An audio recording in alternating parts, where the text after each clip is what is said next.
ಅವರ ಮಾತುಗಳ ಬಗ್ಗೆ ಬಿಹಾರ ಜನ ಅಟ್ರಾಕ್ಟ್ ಆಗಿದ್ದಾರೆ. ಸೋಷಿಯಲ್ ಮೀಡಿಯಾ ರೀಚ್ ಆಗಿದೆ. ಈಗ ಎಲ್ಲರ ಕೆಲ ಸ್ಮಾರ್ಟ್ ಫೋನ್ ಇದೆ. ಅದು ಒಂದು ಈಗ ಎಲೆಕ್ಟ್ರಲ್ ಕ್ಯಾಂಪೇನ್ ಒಂದು ಬಹಳ ಮುಖ್ಯ ಭಾಗ. ಹಾಗಾಗಿ ಅವರು ಮಾತಾಡುವಂಥ ವಿಚಾರಗಳಿರ್ಬೋದು, ಜ್ವಲಂತ ಸಮಸ್ಯೆಗಳು, ವಲಸೆ ಸಮಸ್ಯೆ, ನಿರುದ್ಯೋಗ, ಬಡತನ, ಮತ್ತು ಅಲ್ಲಿಂದ ಬಿಹಾರದಿಂದ ಬೇರೆ ರಾಜ್ಯಕ್ಕೆ ವಲಸೆ ಹೋಗೋದಾಗೆ ನೋಡ್ಕೊಳ್ಳೋ ಥರ ನಾವೇನಾದರೂ ಕ್ರಮ ಮಾಡೋಣ ಅನ್ನೊಂದು ಹೊಸ ಭರವಸೆಯನ್ನು ಕೊಡ್ತಾ ಇದ್ದಾರೆ. ಸೊ ಹೀಗಾಗಿ ಒಂದು ಎಸ್ಪೆಷಲಿ ಒಂದು ಶಿಕ್ಷಿತ ವರ್ಗ ಮತ್ತು ಅಪ್ಪರ್ ಕಾಸ್ಟ್ ಇರುವಂತಹ ಒಂದು ಯುವಕರು ಪ್ರಶಾಂತ್ ಕಿಶೋರ್ ಮೇಲೆ ಅಟ್ರಾಕ್ಟ್ ಆಗಿದ್ದಾರೆ. ಅವ್ರು ಎಷ್ಟರ ಮಟ್ಟಿಗೆ ವೋಟ್ ಮಾಡಿದ್ದಾರೆ ಅನ್ನೋ ಗೊತ್ತಿಲ್ಲ. ಆದ್ರೆ ಫ್ಯೂಚರ್ ಪ್ರಶಾಂತ್ ಕಿಶೋರ್ ಅನ್ನೋ ಒಂದು ಫ್ಯೂಚರ್ ಲೀಡರ್ ಆಗಿ ನಾನು ಯಾಕೆ ಬಿಹಾರ ವೋಟರ್ ಸ್ಮಾರ್ಟ್ ಅಂತ ಹೇಳ್ತೇನೆ ಹೇಳಿದ್ರೆ, ಅವನನ್ನ ಫ್ಯೂಚರ್ ಲೀಡರ್ ಆಗಿ ನೋಡ್ತಾ ಇದ್ದಾರೆ.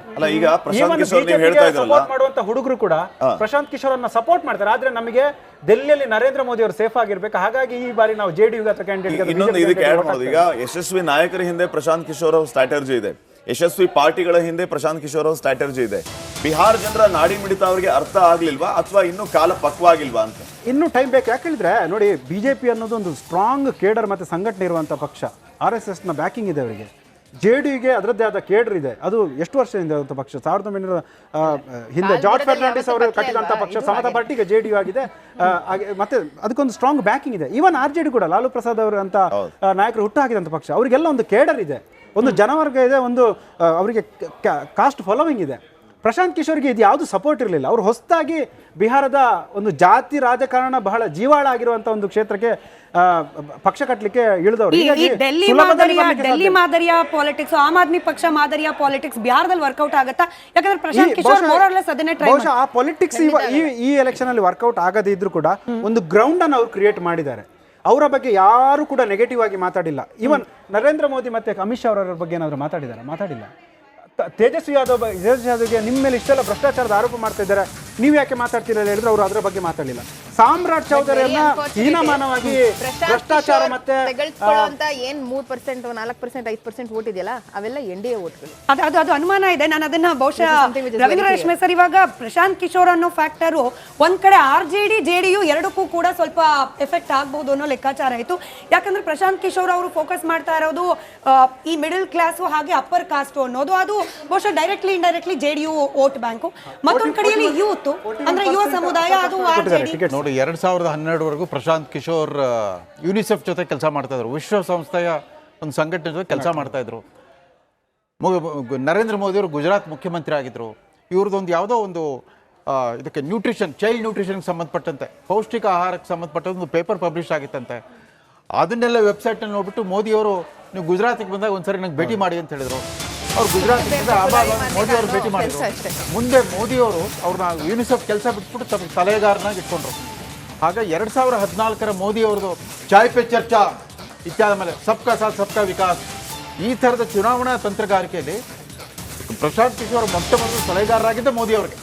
ಅಲ್ಲ, ಎಷ್ಟರ ಮಟ್ಟಿಗೆ ಪ್ರಶಾಂತ್ ಕಿಶೋರ್ ಸಲಹೆಗಳಿಂದ ಅವ್ರು ಗೆದ್ರು ಅನ್ನೋದಕ್ಕಿಂತ ಮೋದಿ ತಂದೆ ಆದ ಒಂದು ಬ್ರೇಕಿಂಗ್ ಅಪ್ಡೇಟ್ ಬರ್ತಾ ಇದೆ. ಸರಳ ಬಹುಮತದತ್ತ NDA ದಾಪುಗಾಲನ್ನ ಇಡ್ತಾ ಇದೆ. 122ಕ್ಕೂ ಹೆಚ್ಚು ಕ್ಷೇತ್ರಗಳತ್ತ NDA ಈಗ ದಾಪುಗಾಲಾಗ್ತಾ ಇರೋದು. 122 ಕ್ಷೇತ್ರಗಳಲ್ಲಿ ಲೀಡ್ NDAಗೆ. ಮ್ಯಾಜಿಕ್ ನಂಬರ್ ಕ್ಷೇತ್ರಗಳಲ್ಲಿ NDA ಮುನ್ನಡೆಯನ್ನ ಕಾಯ್ದುಕೊಳ್ತಾ ಇದೆ. 124ಕ್ಕೂ ಹೆಚ್ಚು ಕ್ಷೇತ್ರಗಳಾಯ್ತು ನೋಡಿ. ಈಗ 124 ಕ್ಷೇತ್ರಗಳಲ್ಲಿ NDA ಲೀಡನ್ನ ಹಾಗೆ ಕಾಯ್ಕೊಂಡು ಹೋಗ್ತಾ ಇದೆ. ಸರಳ ಬಹುಮತದತ್ತ NDA ಈಗ ಮುನ್ನಡೆಯನ್ನ ಕಾಯ್ದುಕೊಳ್ತಾ ಇದೆ. ನಾವು ಆರಂಭದಿಂದ ನೋಡ್ತಾ ಇದ್ವಿ, NDA ಈಗಾಗಲೇ ಅಂಚೆ ಮತಗಳ ಎಣಿಕೆಯಿಂದ ಹಿಡಿದು ಈ ಕ್ಷಣದವರೆಗೂ ಮುನ್ನಡೆಯನ್ನ ಕಾಯ್ದುಕೊಂಡಿದ್ದು. ಈಗ 124 ಅಲ್ಲಿ ಅಧಿಕಾರವನ್ನ ಸ್ಥಾಪಿಸೋದಕ್ಕೆ ಬೇಕಾಗಿರೋ 122 ಸರಳ ಬಹುಮತದತ್ತ NDA ಈಗ ದಾಪುಗಾಲು ಹಾಕ್ತಾ ಇದೆ. ಮಹಾಗಠಬಂಧನ್ ಈಗ 73ರಿಂದ 75 ಕ್ಷೇತ್ರಗಳಲ್ಲಿ ಮುನ್ನಡೆಯನ್ನ ಕಾಯ್ದುಕೊಳ್ತಾ ಇರೋದು. ಹಾಗೇನೆ ಜನ್ಸುರಾಜ್ ಪಾರ್ಟಿ 3 ಕ್ಷೇತ್ರಗಳಲ್ಲಿ ಮುನ್ನಡೆಯನ್ನ ಕಾಯ್ದುಕೊಂಡಿದೆ. ಅದರ್ಸ್ ಕೇವಲ 1. NDA 126 ಆಯ್ತು. ಈಗ 126 ಕ್ಷೇತ್ರಗಳಲ್ಲಿ ಮುನ್ನಡೆಯನ್ನ ಕಾಯ್ದುಕೊಳ್ಳುವ ಮೂಲಕ ಸರಳ ಬಹುಮತದತ್ತ ಈಗ ಹೆಜ್ಜೆ ಇಡ್ತಾ ಇದೆ. ಎಕ್ಸಿಟ್ ಪೋಲ್ಗಳು ಸ್ವಲ್ಪ ಎಕ್ಸಾಕ್ಟ್ ಪೋಲ್ ಆಗಬಹುದಾ ಅನ್ನೋದು ಇದು ಟ್ರೆಂಡ್ ಅಷ್ಟೇ. ಇದಕ್ಕೆ ಸ್ವಾತಿ ಅವರ ರಿಯಾಕ್ಷನ್ 100% ಏನ್ ಹೇಳ್ತೀರಿ? 9:17 ಸಮಯ. ಇನ್ನು ಈಗಷ್ಟೇ ಜಸ್ಟ್ ಓಪನ್ ಆಗ್ತಾ ಇರುವಂತದ್ದು. 2024 ರೌಂಡ್ಸ್ ಆಗಿದೆ ಅಷ್ಟೇ. ಇಲ್ಲ, ಆಶಾವಾದ ಅಲ್ಲ. 2024 ಲೋಕಸಭೆ ಚುನಾವಣೆ ನನಗೆ ಬಹಳ ಚೆನ್ನಾಗಿ ಅವರ ಮಾತುಗಳ ಬಗ್ಗೆ ಬಿಹಾರ ಜನ ಅಟ್ರಾಕ್ಟ್ ಆಗಿದ್ದಾರೆ. ಸೋಷಿಯಲ್ ಮೀಡಿಯಾ ರೀಚ್ ಆಗಿದೆ, ಈಗ ಎಲ್ಲರ ಕೈಲಿ ಸ್ಮಾರ್ಟ್ಫೋನ್ ಇದೆ. ಅದು ಒಂದು ಈಗ ಎಲೆಕ್ಟ್ರಲ್ ಕ್ಯಾಂಪೇನ್ ಒಂದು ಬಹಳ ಮುಖ್ಯ ಭಾಗ. ಹಾಗಾಗಿ ಅವರು ಮಾತಾಡುವಂಥ ವಿಚಾರಗಳಿರ್ಬೋದು, ಜ್ವಲಂತ ಸಮಸ್ಯೆಗಳು, ವಲಸೆ ಸಮಸ್ಯೆ, ನಿರುದ್ಯೋಗ, ಬಡತನ, ಮತ್ತು ಅಲ್ಲಿಂದ ಬಿಹಾರದಿಂದ ಬೇರೆ ರಾಜ್ಯಕ್ಕೆ ವಲಸೆ ಹೋಗೋದಾಗೆ ನೋಡ್ಕೊಳ್ಳೋ ಥರ ನಾವೇನಾದರೂ ಕ್ರಮ ಮಾಡೋಣ ಅನ್ನೊಂದು ಹೊಸ ಭರವಸೆಯನ್ನು ಕೊಡ್ತಾ ಇದ್ದಾರೆ. ಸೊ ಹೀಗಾಗಿ ಒಂದು ಎಸ್ಪೆಷಲಿ ಒಂದು ಶಿಕ್ಷಿತ ವರ್ಗ ಮತ್ತು ಅಪ್ಪರ್ ಕಾಸ್ಟ್ ಇರುವಂತಹ ಒಂದು ಯುವಕರು ಪ್ರಶಾಂತ್ ಕಿಶೋರ್ ಮೇಲೆ ಅಟ್ರಾಕ್ಟ್ ಆಗಿದ್ದಾರೆ. ಅವ್ರು ಎಷ್ಟರ ಮಟ್ಟಿಗೆ ವೋಟ್ ಮಾಡಿದ್ದಾರೆ ಅನ್ನೋ ಗೊತ್ತಿಲ್ಲ. ಆದ್ರೆ ಫ್ಯೂಚರ್ ಪ್ರಶಾಂತ್ ಕಿಶೋರ್ ಅನ್ನೋ ಒಂದು ಫ್ಯೂಚರ್ ಲೀಡರ್ ಆಗಿ ನಾನು ಯಾಕೆ ಬಿಹಾರ ವೋಟರ್ ಸ್ಮಾರ್ಟ್ ಅಂತ ಹೇಳ್ತೇನೆ ಹೇಳಿದ್ರೆ, ಅವನನ್ನ ಫ್ಯೂಚರ್ ಲೀಡರ್ ಆಗಿ ನೋಡ್ತಾ ಇದ್ದಾರೆ. ಸಪೋರ್ಟ್ ಮಾಡುವಂತ ಹುಡುಗರು ಕೂಡ ಪ್ರಶಾಂತ್ ಕಿಶೋರ್ ಅನ್ನ ಸಪೋರ್ಟ್ ಮಾಡ್ತಾರೆ. ಆದ್ರೆ ನಮಗೆ ಡೆಲ್ಲಿಯಲ್ಲಿ ನರೇಂದ್ರ ಮೋದಿ ಅವರು ಸೇಫ್ ಆಗಿರ್ಬೇಕು. ಹಾಗಾಗಿ ಈ ಬಾರಿ ನಾವು ಜೆಡಿಯು ಕ್ಯಾಂಡಿಡೇಟ್. ಈಗ ಯಶಸ್ವಿ ನಾಯಕರ ಹಿಂದೆ ಪ್ರಶಾಂತ್ ಕಿಶೋರ್ ಅವ್ರ ಸ್ಟ್ರಾಟಜಿ ಇದೆ, ಯಶಸ್ವಿ ಪಾರ್ಟಿಗಳ ಹಿಂದೆ ಪ್ರಶಾಂತ್ ಕಿಶೋರ್ ಅವ್ರ ಸ್ಟ್ರಾಟಜಿ ಇದೆ. ಬಿಹಾರ ಜನರ ನಾಡಿ ಮಿಡಿತ ಅವರಿಗೆ ಅರ್ಥ ಆಗ್ಲಿಲ್ವಾ ಅಥವಾ ಇನ್ನೂ ಕಾಲ ಪಕ್ವಾಗಿಲ್ವಾ ಅಂತ? ಇನ್ನೂ ಟೈಮ್ ಬೇಕು. ಯಾಕೆ ಹೇಳಿದ್ರೆ ನೋಡಿ, ಬಿಜೆಪಿ ಅನ್ನೋದು ಒಂದು ಸ್ಟ್ರಾಂಗ್ ಕೇಡರ್ ಮತ್ತು ಸಂಘಟನೆ ಇರುವಂಥ ಪಕ್ಷ. RSSನ ಬ್ಯಾಕಿಂಗ್ ಇದೆ ಅವರಿಗೆ. JDUಗೆ ಅದರದ್ದೇ ಆದ ಕೇಡರ್ ಇದೆ. ಅದು ಎಷ್ಟು ವರ್ಷದಿಂದ ಇರುವಂಥ ಪಕ್ಷ, 1900 ಹಿಂದೆ ಜಾರ್ಜ್ ಫರ್ನಾಂಡಿಸ್ ಅವರು ಕಟ್ಟಿದಂಥ ಪಕ್ಷ ಸಮತಾ ಪಾರ್ಟಿಗೆ JDU ಆಗಿದೆ. ಮತ್ತೆ ಅದಕ್ಕೊಂದು ಸ್ಟ್ರಾಂಗ್ ಬ್ಯಾಕಿಂಗ್ ಇದೆ. ಈವನ್ RJD ಕೂಡ ಲಾಲು ಪ್ರಸಾದ್ ಅವರು ಅಂತ ನಾಯಕರು ಹುಟ್ಟು ಹಾಕಿದಂಥ ಪಕ್ಷ. ಅವರಿಗೆಲ್ಲ ಒಂದು ಕೇಡರ್ ಇದೆ, ಒಂದು ಜನವರ್ಗ ಇದೆ, ಒಂದು ಅವರಿಗೆ ಕಾಸ್ಟ್ ಫಾಲೋವಿಂಗ್ ಇದೆ. ಪ್ರಶಾಂತ್ ಕಿಶೋರ್ಗೆ ಇದು ಯಾವುದು ಸಪೋರ್ಟ್ ಇರಲಿಲ್ಲ. ಅವರು ಹೊಸದಾಗಿ ಬಿಹಾರದ ಒಂದು ಜಾತಿ ರಾಜಕಾರಣ ಬಹಳ ಜೀವಾಳ ಆಗಿರುವಂಥ ಒಂದು ಕ್ಷೇತ್ರಕ್ಕೆ ಪಕ್ಷ ಕಟ್ಟಲಿಕ್ಕೆ ಇಳಿದವರು. ಡೆಲ್ಲಿ ಮಾದರಿಯ ಪಾಲಿಟಿಕ್ಸ್, ಆಮ್ ಆದ್ಮಿ ಪಕ್ಷ ಮಾದರಿಯ ಪಾಲಿಟಿಕ್ಸ್ ಬಿಹಾರದಲ್ಲಿ ವರ್ಕೌಟ್ ಆಗುತ್ತಾ?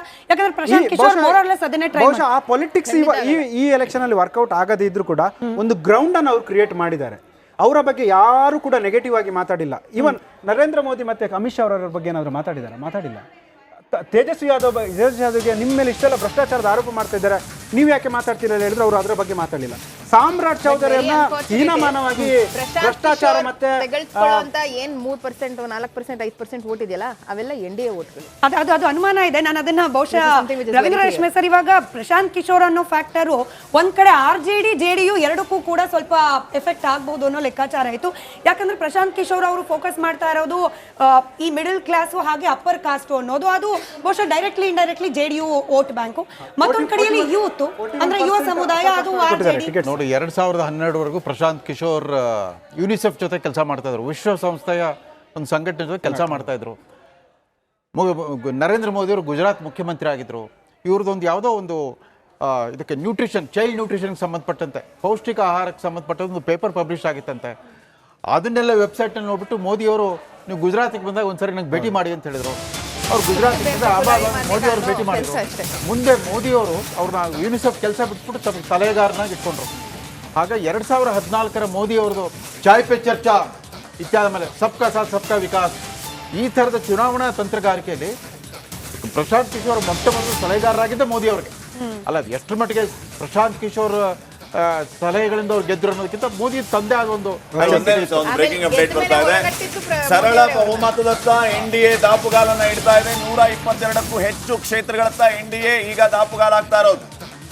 122 ಕ್ಷೇತ್ರಗಳಲ್ಲಿ ಲೀಡ್ NDAಗೆ. ಮ್ಯಾಜಿಕ್ ನಂಬರ್ ಕ್ಷೇತ್ರಗಳಲ್ಲಿ NDA ಮುನ್ನಡೆಯನ್ನ ಕಾಯ್ದುಕೊಳ್ತಾ ಇದೆ.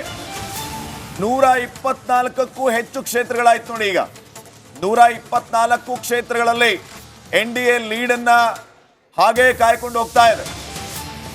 ಸರಳ ಬಹುಮತದತ್ತ NDA ಈಗ ಮುನ್ನಡೆಯನ್ನ ಕಾಯ್ದುಕೊಳ್ತಾ ಇದೆ. ನಾವು ಆರಂಭದಿಂದ ನೋಡ್ತಾ ಇದ್ವಿ, NDA ಈಗಾಗಲೇ ಅಂಚೆ ಮತಗಳ ಎಣಿಕೆಯಿಂದ ಹಿಡಿದು ಈ ಕ್ಷಣದವರೆಗೂ ಮುನ್ನಡೆಯನ್ನ ಕಾಯ್ದುಕೊಂಡಿದ್ದು. ಈಗ 124 ಅಲ್ಲಿ ಅಧಿಕಾರವನ್ನ ಸ್ಥಾಪಿಸೋದಕ್ಕೆ ಬೇಕಾಗಿರೋ 122 ಸರಳ ಬಹುಮತದತ್ತ NDA ಈಗ ದಾಪುಗಾಲು ಹಾಕ್ತಾ ಇದೆ. ಮಹಾಗಠಬಂಧನ್ ಈಗ 73ರಿಂದ 75 ಕ್ಷೇತ್ರಗಳಲ್ಲಿ ಮುನ್ನಡೆಯನ್ನ ಕಾಯ್ದುಕೊಳ್ತಾ ಇರೋದು. ಹಾಗೇನೆ ಜನ್ಸುರಾಜ್ ಪಾರ್ಟಿ 3 ಕ್ಷೇತ್ರಗಳಲ್ಲಿ ಮುನ್ನಡೆಯನ್ನ ಕಾಯ್ದುಕೊಂಡಿದೆ. ಅದರ್ಸ್ ಕೇವಲ 1. NDA 126 ಆಯ್ತು. ಈಗ 126 ಕ್ಷೇತ್ರಗಳಲ್ಲಿ ಮುನ್ನಡೆಯನ್ನ ಕಾಯ್ದುಕೊಳ್ಳುವ ಮೂಲಕ ಸರಳ ಬಹುಮತದತ್ತ ಈಗ ಹೆಜ್ಜೆ ಇಡ್ತಾ ಇದೆ. ಎಕ್ಸಿಟ್ ಪೋಲ್ಗಳು ಸ್ವಲ್ಪ ಎಕ್ಸಾಕ್ಟ್ ಪೋಲ್ ಆಗಬಹುದಾ ಅನ್ನೋದು ಇದು ಟ್ರೆಂಡ್ ಅಷ್ಟೇ. ಇದಕ್ಕೆ ಸ್ವಾತಿ ಅವರ ರಿಯಾಕ್ಷನ್ 100% ಏನ್ ಹೇಳ್ತೀರಿ? 9:17 ಸಮಯ. ಇನ್ನು ಈಗಷ್ಟೇ ಜಸ್ಟ್ ಓಪನ್ ಆಗ್ತಾ ಇರುವಂತದ್ದು. 2024 ರೌಂಡ್ಸ್ ಆಗಿದೆ ಅಷ್ಟೇ. ಇಲ್ಲ, ಆಶಾವಾದ ಅಲ್ಲ. 2024ರ ಲೋಕಸಭೆ